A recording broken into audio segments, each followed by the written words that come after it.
का तमाम ये संबोधिमाल है, कैसा ही रंगो रूप है, पैसा ही माल है।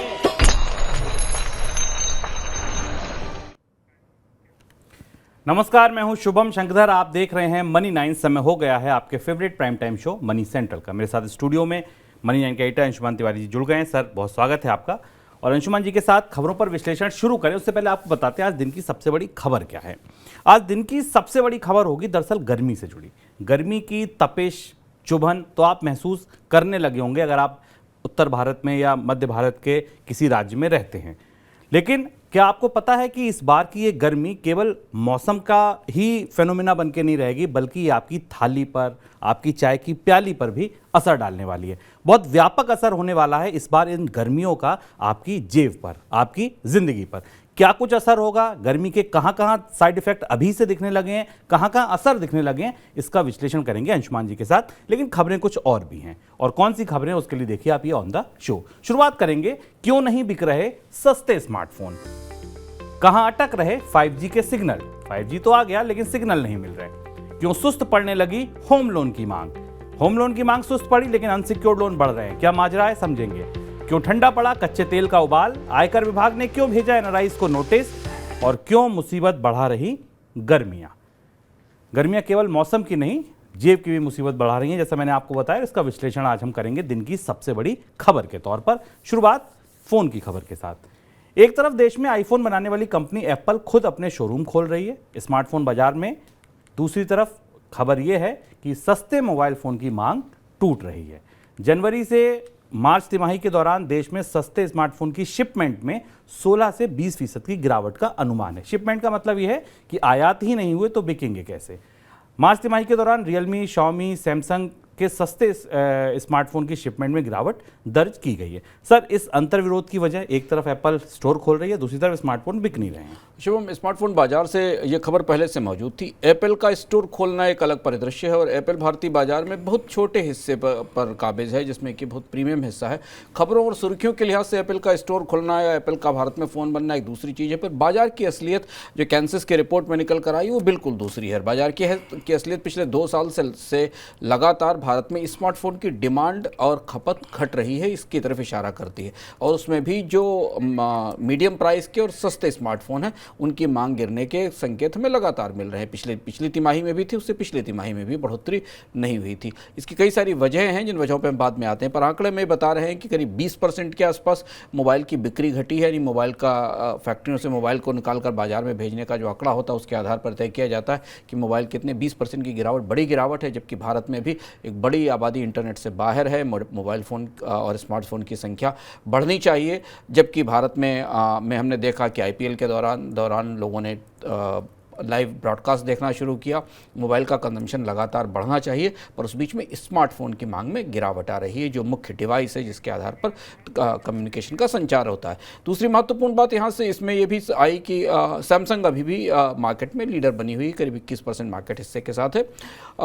ओप्पो सेकंड पोजीशन पे है, 5.5 मिलियन के आसपास शिपमेंट्स हैं जिन हैं, और 18% का मार्केट शेयर ओप्पो के पास इस बाजार में है। वीवो ओप्पो के बिल्कुल करीब है, किनारे साथ में ही है। जिन कंपनियों के बड़े वीवो का भी हिस्सा करीब 18% के आसपास है। Xiaomi 16% के हिस्से पर है।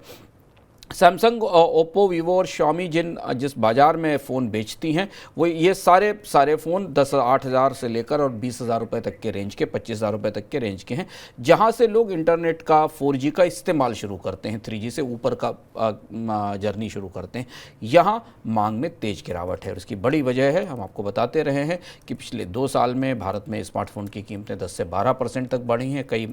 कई वर्गों में, कई कैटेगरीज़ में ये बढ़ोतरी 15 से 20% तक की है। इसके साथ डेटा की कीमतें भी लगातार बढ़ी हैं। कंपनियों ने पिछले लगातार कई तिमाहियों में भारत में इंटरनेट की दरें या कम्युनिकेशन के टैरिफ भी बढ़ाए, और इन दोनों का असर हमें भारत में स्मार्टफोन की बिक्री पर दिखाई दे रहा है।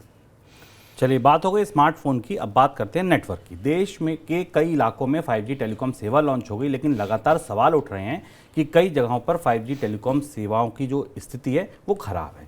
शिकायतें मिलने के बाद अब सरकार इस मुद्दे पर टेलीकॉम कंपनियों से बात कर सकती है। केंद्र सरकार जल्दी रिलायंस जियो, भारती एयरटेल को इस मुद्दे पर बातचीत के लिए बुला सकती है। टेलीकॉम कंपनियों के साथ इस बैठक के दौरान पूरे देश में 5G सेवाओं के लॉन्च पर भी चर्चा हो सकती है। सर, सुधर क्यों नहीं रही है 5G की समस्याएं और किस तरीके की समस्याएं सामने आ रही हैं?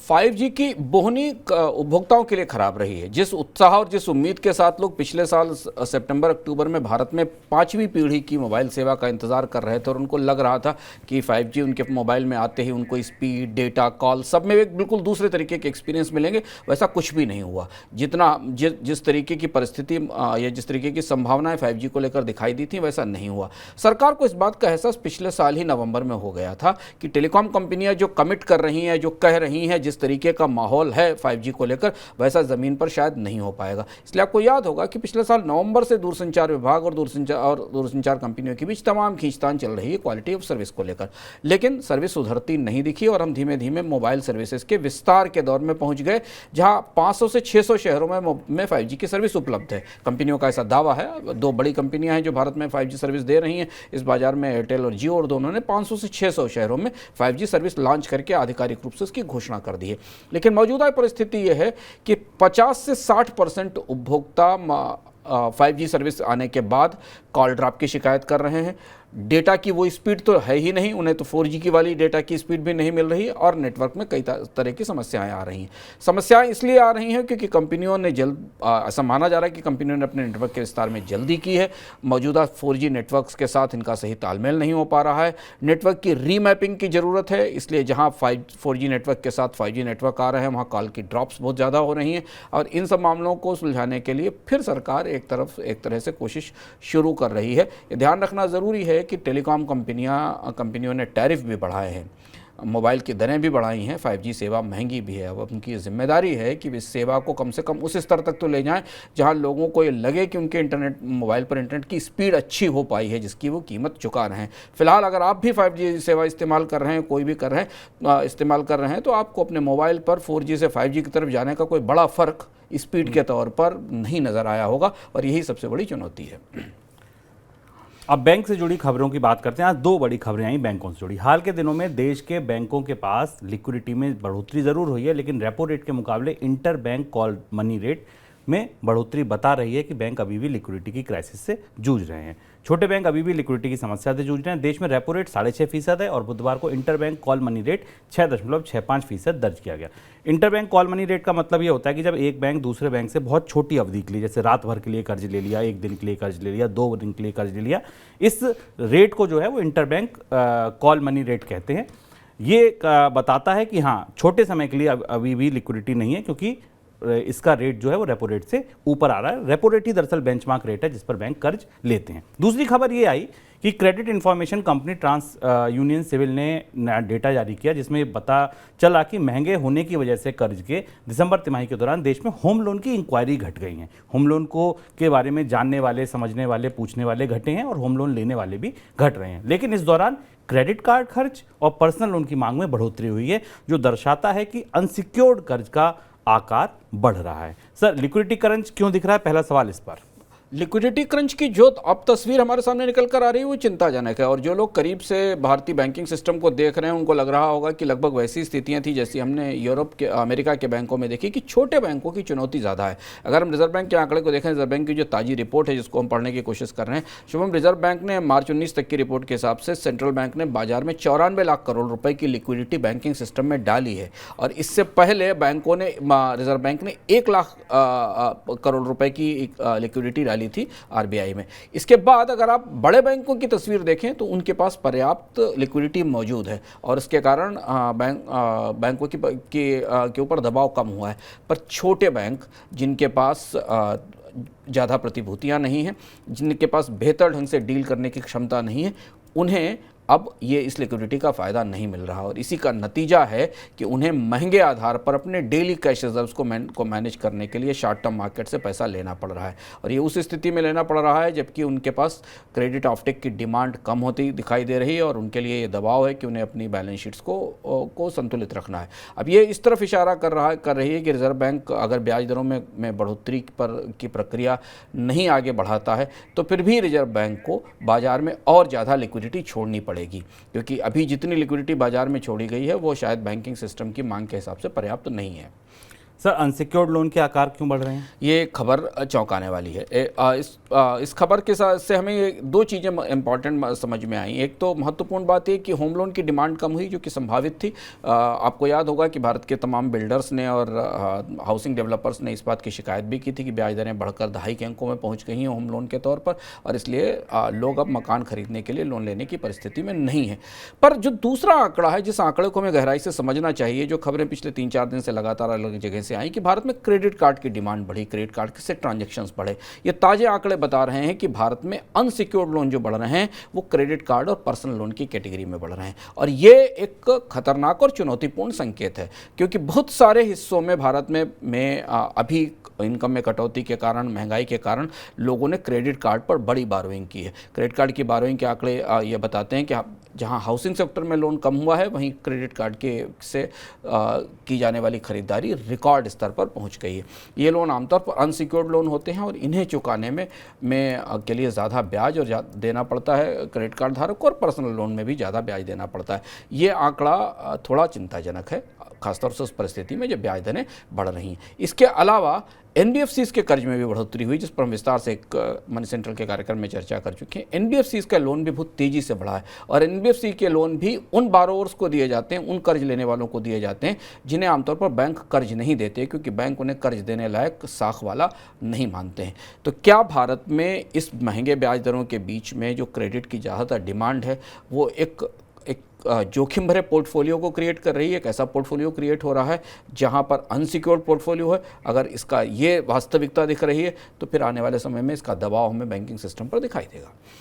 चलिए अब आगे बढ़ते हैं और अब बात करेंगे कच्चे तेल की और रुपए की। अंतर्राष्ट्रीय बाजार में कच्चे तेल की कीमतों में गिरावट देखने को मिल रही है। ब्रेंट क्रूड का भाव घटकर $82 के नीचे आ गया। वजह है अमेरिकी डॉलर में आई तेजी। यही वजह है कि कच्चे तेल का भाव टूटा। यही वजह है कि भारत में रुपए का जो स्तर है वो डॉलर के मुकाबले 2 हफ्ते के निचले स्तर पर आ गया।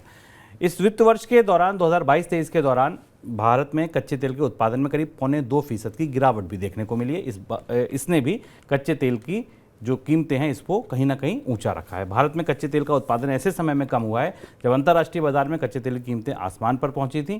तेल आयात पर भारत का खर्च बढ़ा था और भारत में पेट्रोलियम उत्पादों की खपत 10% से ज़्यादा बढ़ी थी। सर, पहला सवाल कच्चे तेल पर।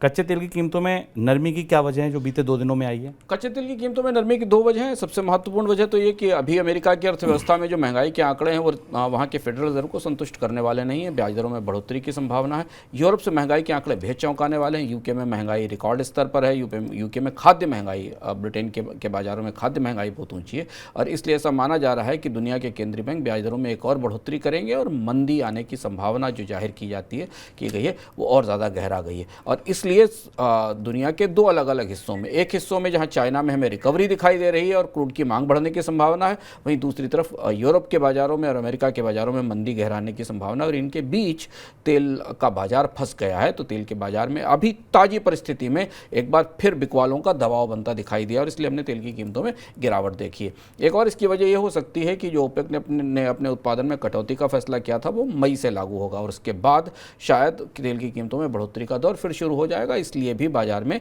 ये गतिविधियां हलचल दिखाई दे रही है कच्चे तेल के बाजार में, और इसका असर हमें दुनिया की बहुत सारी मुद्राओं पर दिख रहा है। इसमें खासतौर से रुपया भी है। सर, रुपए पे मेरा अगला सवाल था, वहाँ क्या आउटलुक बनता दिख रहा है आपको? रुपए में जो मौजूदा परिस्थिति उसमें 82-20 का जो स्तर है वो स्तर तकनीकी तौर पर काफ़ी संवेदनशील है। एक महत्वपूर्ण चीज़ है रुपए को लेकर, अब अचानक फिर 2-3 ऐसे घटनाक्रम दुनिया में दिख रहे हैं जो रुपए पर दबाव बनाने वाले हैं। एक तो अगर अमेरिका में ब्याज दरें और बढ़ती हैं तो डॉलर में मजबूती वापस लौटेगी। ये माना जा रहा था कि डॉलर में मजबूती का दौर अब पूरा हो चुका है, डॉलर इंडेक्स स्थिर हो जाएगा और बाकी जो कमोडिटीज़ थी उनमें कीमतों में बढ़ोतरी दिखाई दे रही थी। तो एक तो डॉलर की मजबूती रुपए को चुनौती बन रही है। दूसरा, जो अभी भारत से एक्सटर्नल सेक्टर के आंकड़े आ रहे हैं, जो सूचनाएं आ रही हैं, चाहे वो एक्सपोर्ट का आंकड़ा हो या एफडीआई की सूचनाएं हो या जो तथ्य आ रहे हैं, वो भी रुपए को सपोर्ट करने वाले नहीं हैं।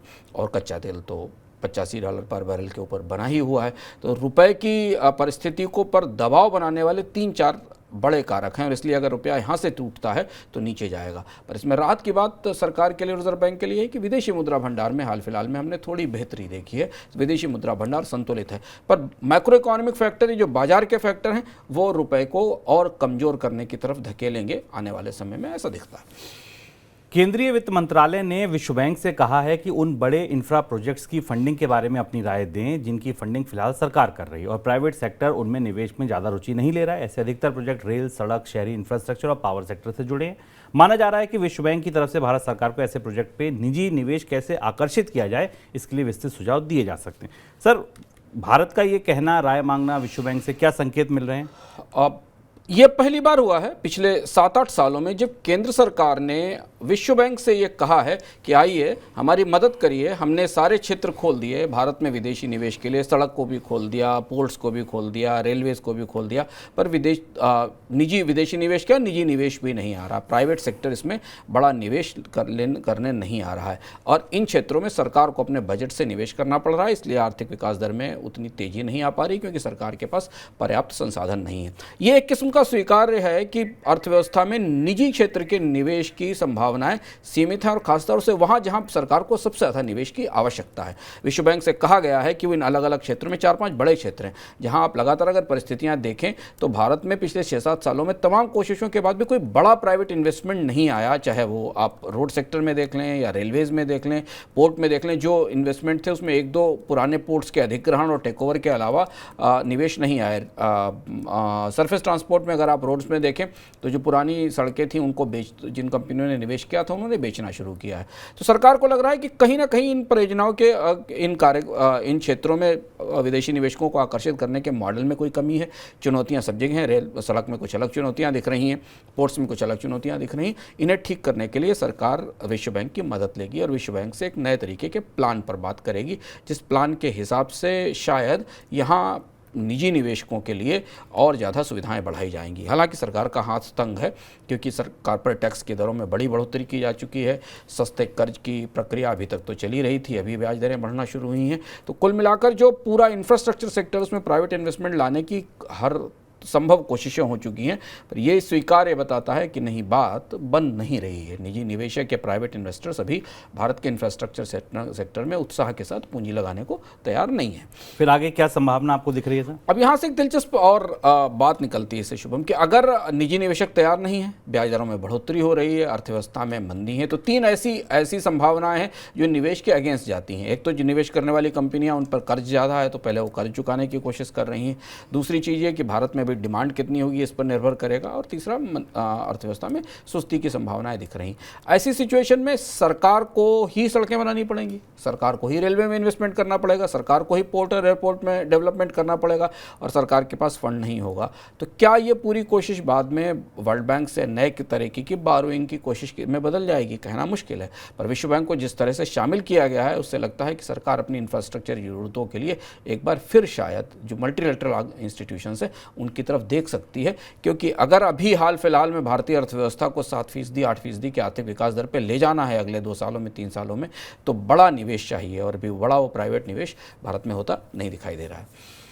देश में कई अप्रवासी भारतीयों को आयकर विभाग ने नोटिस भेजा। आयकर विभाग को शक है कि कई अप्रवासी भारतीयों ने अपनी कमाई के मुताबिक टैक्स नहीं भरा है। ऐसे में विभाग ने उन्हें नोटिस भेजकर उनसे कमाई, निवेश और बैंक खाते में जमा राशि की जानकारी देने को कहा है। सर, क्या सूचना, क्यों सूचना मांगी जा रही है? ये इनकम टैक्स डिपार्टमेंट हम आपको रोज बता रहे हैं कि अपने पुराने आंकड़ों को के आधार पर निकालकर अलग अलग जगह से अब दबाव बना रहा है और छानबीन बढ़ा रहा है। इनकम टैक्स डिपार्टमेंट के रडार पर इस समय विदेशी निवेशक, विदेशी अनिवासी भारतीय हैं जो विदेश में रहते हैं। उन्होंने जो अपने ट्रांजेक्शन्स के डिटेल दिए हैं, उनके ट्रांजेक्शन के डिटेल जो IT डिपार्टमेंट ने अपने आंकड़े से सर्च करके निकाले हैं, उससे दिखाई देता है कि उनकी इनकम के स्टेटमेंट में, उनके ट्रांजेक्शन्स में और उनके कमाई के स्रोतों के बारे में सही जानकारी नहीं है और इसलिए उनके आंकड़ों की मिसमैच के लिए उन्हें नोटिस भेजी गई है। हालांकि अभी तक इनकम टैक्स डिपार्टमेंट ने इस मामले में किसी टैक्स इवेजन का आंकड़ा सामने पेश नहीं किया है कि इसमें टैक्स इवेजन हुआ है कि नहीं हुआ है, लेकिन पड़ताल शुरू हो गई है अनिवासी भारतीयों के खिलाफ भी। भारत की एक प्रमुख पोर्ट और logistic company Adani ports and special economic zone limited के बोर्ड ऑफ डायरेक्टर की एक बैठक 22 अप्रैल को होने वाली है। इस बैठक में कुछ डेट सिक्योरिटीज को आंशिक तौर पर बायबैक करने की योजना बनाई जा रही है। आपको ये खबर थोड़ी सी अटपटी लग सकती है क्योंकि ऐसी सूचनाएं जनरली नहीं आती हैं। इक्विटी का बायबैक होता है, लेकिन यहाँ सिक्योरिटीज का, बॉन्ड्स का बायबैक की बात कही जा रही है। प्रतिभूतियों को वापस खरीदने की खबर के बाद गुरुवार को अदानी के डॉलर बॉन्ड में मामूली तेजी देखने को मिली। अदानी ग्रुप चालू वित्त वर्ष में बाजार कंडीशन के हिसाब से प्रतिभूतियों को वापस खरीदने की योजना बना रहा है। सर, बायबैक की योजना क्यों बन रही है? अडानी समूह के पास अब कर्ज की साख बेहतर करने के अलावा कोई रास्ता नहीं है। ये बराबर हम अपने कार्यक्रम में आपको बता रहे हैं। कल भी हमने अडानी समूह के कर्ज के कार्यक्रम पर चर्चा की थी और ये स्टोरी उससे, ये कहानी जो सूचना है उससे जुड़ी हुई है, ये जानकारी उससे जुड़ी हुई है। अडानी समूह ने डॉलर और रुपये में डिनोमिनेटेड जो बॉन्ड्स हैं, जो इन मुद्राओं में जारी किए गए हैं अडानी पोर्ट्स के, उन्हें वापस खरीदने की तैयारी शुरू की। बॉन्ड खरीदना, वापस खरीदना आमतौर पर एक असामान्य सी प्रक्रिया है, जैसा शुभम बता रहे हैं। शेयर बायबैक तो होते हैं क्योंकि इसमें आप बॉन्ड लंबे समय के कर्ज के लिए लेते हैं और उसके बाद लगातार ब्याज देने का वादा करते हैं। ऐसा अडानी समूह दो वजहों से कर रहा है। एक तो इस वजह से कर रहा है कि उसका जो कर्ज है उसका वो कम हो सके, और दूसरा अंतर्राष्ट्रीय बाजार में ब्याज दरें बढ़ने के कारण बॉन्ड्स की सर्विसिंग कॉस्ट भी लगातार बढ़ती जा रही है। डेट पर कर्ज की दर भी लगातार बढ़ रही, और ये भी एक बड़ी वजह है कि ब्याज का भुगतान जो होता है उसे कम करने के लिए भी अडानी समूह को अपने बॉन्ड्स को वापस लेना पड़ रहा है। और अगर ऐसा होता है तो कर्ज के बोझ को संतुलित करने में मदद मिलेगी। अब रुख करते हैं दिन की सबसे बड़ी खबर का।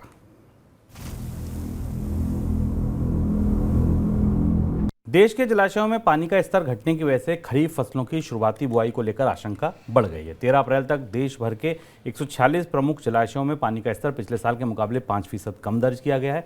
जलाशयों का ये पानी खरीफ फसलों की शुरुआत में मददगार होता है, उनकी बुआई में मददगार होता है। ऐसे में स्थिति और बिगड़ती है तो खरीफ फसलों की शुरुआती बुआई प्रभावित हो सकती है। सर, क्या बता रहा है जलाशयों का आंकड़ा? जलाशयों का आंकड़ा इस गर्मी के बीच में, एल नीनो, मानसून की विफलता की संभावनाओं के बीच में और ज़्यादा कठिन चुनौती लेकर आया है। भारत में आमतौर पर मानसून के बाद रिजर्वायर्स भर जाते हैं, जलाशय भर जाते हैं, जो भारत के पूरे सिंचाई नेटवर्क को मदद करते हैं, जो नहरों का नेटवर्क है जिनके जरिए सिंचाई होती है। लेकिन इस बार जो हमारे पास आंकड़ा अभी आया है सेंट्रल वाटर रिसोर्सेज मिनिस्ट्री का, वो चौंकाने वाला है। वो तो ये बता रहा है कि भारत में जो 146 मेजर रिजर्वायर्स हैं, अप्रैल 13 तक का आंकड़ा है, उसमें जो लाइव वाटर स्टोरेज की, मौजूदा वाटर स्टोरेज की मात्रा है उसमें 5% की कमी आई है। लेकिन 146 में से 55 रिजर्वायर ऐसे हैं जिनमें वाटर लेवल 10 साल के औसत से कम है, यानी 10 साल के औसत को अप्रैल में जितना पानी होता था उससे कम आ गया है, और 84 ऐसे हैं जिनमें पानी का स्तर पिछले साल से कम है। ये दो महत्वपूर्ण सूचनाएं इसलिए महत्वपूर्ण है, उसकी वजह यह है कि रिजर्वायर की से मिलने वाला पानी जो एडवांस की सोइंग होती है खरीफ में, उसके मदद में आता है। दूसरा, पेयजल की आपूर्ति के लिए देश के कई सारे हिस्सों में इसका इस्तेमाल होता है वाटर रिजर्वायर्स का। जो आंकड़े बता रहे हैं उस हिसाब से जो सबसे ज़्यादा ख़राब स्थिति वाटर रिजर्वायर्स की है वो ईस्ट वेस्ट यानी पूर्व में, पश्चिम में और दक्षिण भारत में।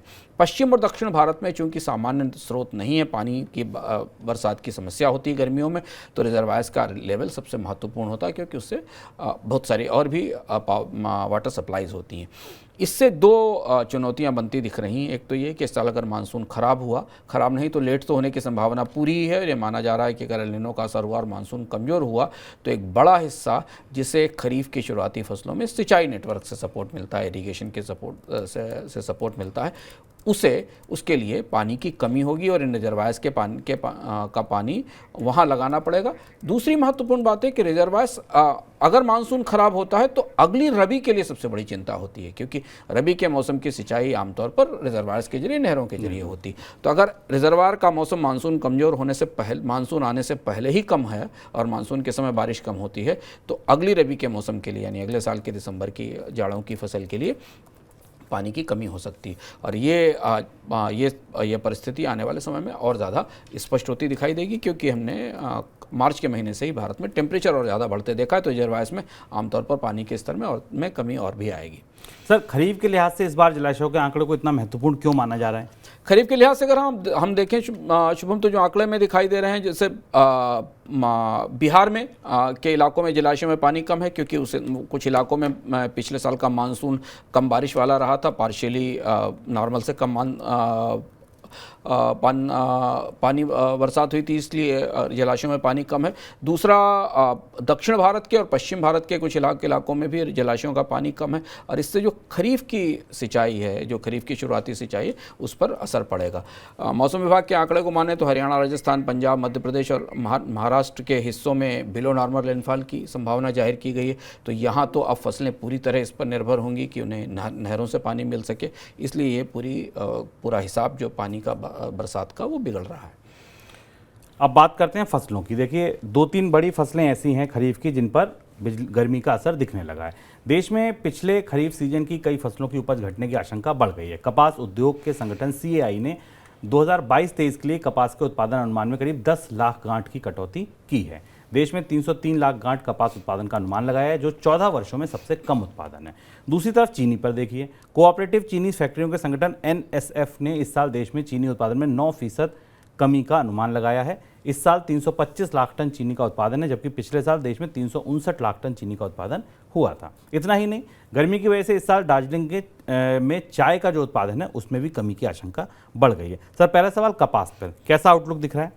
कपास के जो 3 प्रमुख उत्पादक राज्य हैं, महाराष्ट्र, तेलंगाना, पंजाब और आंध्र प्रदेश, जो चारों प्रमुख राज्य हैं, चारों में उत्पादन के राज्य। जैसा शुभम ने आपको बताया कि लगभग एक दशक के बाद भारत में कॉटन के उत्पादन में, कपास के उत्पादन में इतनी ज़्यादा कमी आई है। अब ऐसी स्थिति में अभी फ़िलहाल सरकार के पास पर यह दबाव होगा कि वो भारत से कपास का निर्यात रोके, क्योंकि कपास की कीमतें लगातार बढ़ती जा रही हैं। ये माना जा रहा है कि पंजाब में करीब 2 लाख बेल्स के आसपास, महाराष्ट्र में 3 लाख बेल्स का, तेलंगाना में सबसे ज़्यादा 5 लाख बेल्स का, और आंध्र प्रदेश में भी 1 लाख से कम गांठों का उत्पादन कम होगा। अब ये 2 अलग अलग परिदृश्यों की तरफ इशारा करता है। एक तो ये कि या तो भारत को कपास का निर्यात आने वाले समय में रोकना पड़ेगा, ताकि जो भारत में उपलब्ध उत्पादन है उसका भारत में ही इस्तेमाल किया जा सके, या फिर आयात खोलना पड़ेगा और इम्पोर्ट करना पड़ेगा। इम्पोर्ट की स्थिति में इसका असर हमें टेक्सटाइल गारमेंट्स की महंगाई के तौर पर सामने आएगा।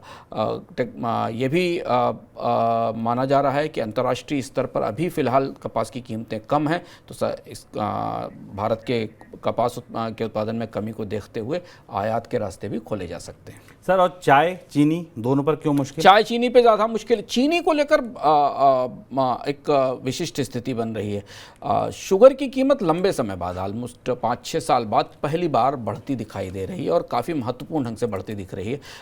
हमने गर्मियों के मौसम में शुगर की डिमांड में बढ़ोतरी देखी थी, जो आमतौर पर होती है आइसक्रीम और कोल्ड ड्रिंक की मांग के कारण, लेकिन इस बार उत्पादन में कमी के कारण और स्टॉक में कमी के कारण बढ़ोतरी दिख रही है। चाय, दार्जिलिंग के काफ़ी हिस्सों में जो अगली फसल आ रही है, उस फसल में चाय की फसल पर गहरा असर पड़ा है गर्मी का, यानी इससे एक फसल इससे पहले वाली थी वो भी गर्मी से प्रभावित हुई थी। तो चाय और चीनी दोनों की कीमतें आने वाले समय में बढ़ने की संभावना है, और इसके साथ दालों को लेकर भी लगातार दबाव बना हुआ है, दालों की कीमतों में बढ़ोतरी हो रही है। चलिए, अब आगे बढ़ते हैं। अब गर्मी की एक और कड़ी देखिए आप, बिजली। हाल के दिनों में तापमान बढ़ने की वजह से बिजली की मांग बढ़ गई है, जो बिजली की कीमतों को बढ़ा रही है। कई इलाकों में बिजली कटौती की आशंका बढ़ गई है। बिजली की मांग बढ़ने की वजह से बीते 10 दिन में पावर एक्सचेंज पर कीमत 10 रुपये प्रति किलोवाट तक पहुंच गई है।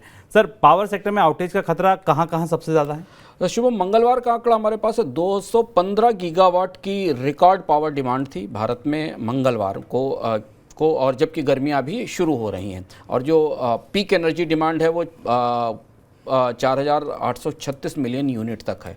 यहाँ से ग्रिड के लिए बड़ी चुनौती बन रही है। आमतौर पर जब बिजली की मांग गर्मियों में बढ़ती है और राज्य ओवरड्रॉल शुरू करते हैं ग्रिड से, तो ग्रिड में दबाव बनते हैं, और शायद ऊर्जा मंत्रालय की तरफ से पावर ग्रिड से कहा भी गया है कि वो ग्रिड के संतुलन और मैनेजमेंट पर ध्यान दे। शुभम ने आपको बताया कि पावर एक्सचेंज में कीमतें बढ़ गई हैं, इसलिए ये इतनी महंगी बिजली का राज्य नहीं खरीद पाए, तो उन्हें वो ग्रिड से ओवरड्रॉल करने की या ज़्यादा बिजली लेने की कोशिश करेंगे। कई हिस्सों में, देश के कई हिस्सों में पावर आउटेज का खतरा बढ़ रहा है। कुछ राज्यों में पावर की कटौती भी शुरू हो गई है। ग्रिड संतुलन, ऐसी स्थिति में गर्मियों में वैसे भी ग्रिड का संतुलन बनाना मुश्किल होता है, और इस भारी मांग के बीच बिजली की कटौती और ग्रिड संतुलन बनाने की चुनौती आएगी। दुनिया भर में चीन को पीछे कर भारत सबसे ज़्यादा आबादी वाला देश बन गया, लेकिन चीन में कम होती आबादी अर्थव्यवस्था के लिए चिंता का विषय बन गई है। चीन में जनसंख्या कम होने पर वहां पर कामगारों की कमी हो सकती है, जिस वजह से दुनिया भर में मैन्युफैक्चर्ड प्रोडक्ट की सप्लाई पर असर पड़ सकता है, और लंबी अवधि में इसका असर पूरे विश्व पर पड़ सकता है। सर, चीन में आबादी का कम होना इतनी बड़ी चिंता क्यों? भारत में आबादी का बढ़ना जिस तरीके की खबर है, जिस पर चिंता दिखाई जा रही, जाहिर की जा रही है, उससे बिल्कुल उल्टा चीन में है। चीन में दो बड़ी वजह हैं। चीन ही एक ऐसा देश है बड़ी आबादी वाले देशों में जिसकी एक आबादी निम्न मध्यम वर्ग से मध्यम वर्ग की तरफ बढ़ रही थी, और वो मध्यम वर्ग की आबादी एक बड़ी मांग लेकर आ रही थी। दूसरी चीज़ है कि चीन दुनिया में लेबर की सप्लाई का और श्रम बाजार के विशाल श्रम बाजार होने के कारण मैन्युफैक्चरिंग के प्रोडक्शन का भी बड़ा हब था।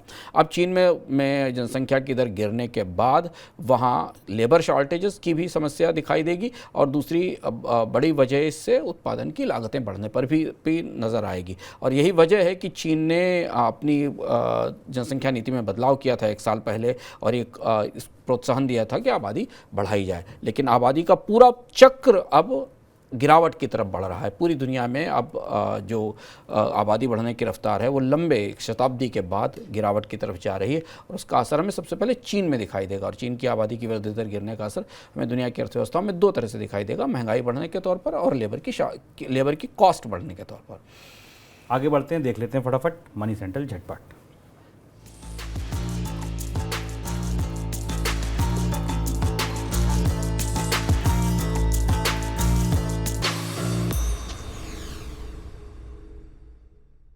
टाटा सन्स ने एयर इंडिया और विस्तारा एयरलाइंस का आपस में विलय करने के लिए सीसीआई से मंजूरी मांगी। टाटा सन्स के मुताबिक विस्तारा का एयर इंडिया के साथ विलय किया जाएगा। विस्तारा टाटा सन्स और सिंगापुर एयरलाइंस का एक ज्वाइंट वेंचर है। विलय प्रक्रिया पूरी होने के बाद सिंगापुर एयरलाइंस को एयर इंडिया में अतिरिक्त शेयर आवंटित किए जाएंगे। टेस्ला ने अमेरिका में 1 साल में 6ठी बार मॉडल वाई और मॉडल 3 वाहनों के दाम घटाने की घोषणा की है। कंपनी धीमी पड़ती अर्थव्यवस्था में मांग को बढ़ाने और बढ़ती प्रतिस्पर्धा को रोकने के लिए आक्रामक ढंग से दामों में कटौती कर रही है। इस वजह से पहली तिमाही में कंपनी का ग्रॉस मार्जिन भी घटा है। अनुमान से कम तिमाही नतीजों की वजह से टेस्ला के शेयर में 4% की गिरावट देखने को मिली। भारत के कार बाजार से ये खबर है कि जो डिस्काउंट है वो प्री कोविड लेवल पहुँच गया है। IMF से अतिरिक्त $3 अरब की सहायता हासिल करने के लिए संकटग्रस्त पाकिस्तान ने अपनी कर जुटाने की योजना को अंतर्राष्ट्रीय मुद्रा कोष के साथ साझा किया है। IMF ने पाकिस्तान से $6 अरब का विदेशी कर जुटाने को कहा है, लेकिन पाकिस्तान अब तक केवल $3 अरब का कर्ज जुटा पाया। सऊदी अरब से $2 अरब और UAE से $1 अरब का कर्ज देने की प्रतिबद्धता जताई गई है। बैंक ऑफ अमेरिका ने अप्रैल ग्लोबल फंड मैनेजर सर्वे के नतीजे बताते हैं कि निवेशक पिछले साल दिसंबर से बेयरिश बने हुए मतलब कि मंदी देख रहे हैं। निवेशकों ने के इक्विटी से दूरी बनाने से अप्रैल में फंड मैनेजर सर्वे सेंटीमेंट में गिरावट आई है। सर, कोई टिप्पणी आपकी? ईवी की कीमतें क्यों घट रही हैं अमेरिका के बाज़ारों में और दुनिया के बाज़ारों में? आखिर कार कंपनियों को अपनी लागत में कमी क्यों करनी पड़ रही है? इसे देखने के लिए इस बार का इकोनॉमिक हब ज़रूर देखिएगा। दुनिया की ईवी बाज़ार में एक बड़ी उठापटक चल रही है, जिसके बारे में इस बार इकोनॉमिक हब में बात करेंगे। चलिए आगे बढ़ते हैं। अब ये तो है हमारा आज का मनी सेंट्रल, उम्मीद है आपको पसंद आएगा। लेकिन कल 2 हेलो मनी 9, दोनों बेहद बेहद बेहद खास।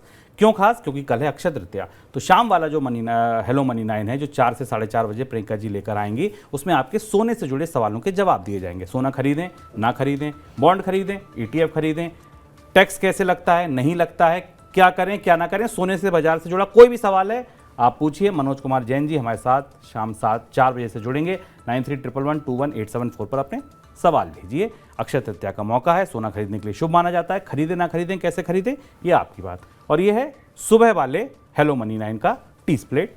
श्रीकांत चौहान बेहद खास गेस्ट, रिसर्च हेड हैं कोटक सिक्योरिटीज़ के, हमारे साथ जुड़ रहे हैं। फंडामेंटल टेक्निकल दोनों आधार पर बाजार को भांप लेते हैं।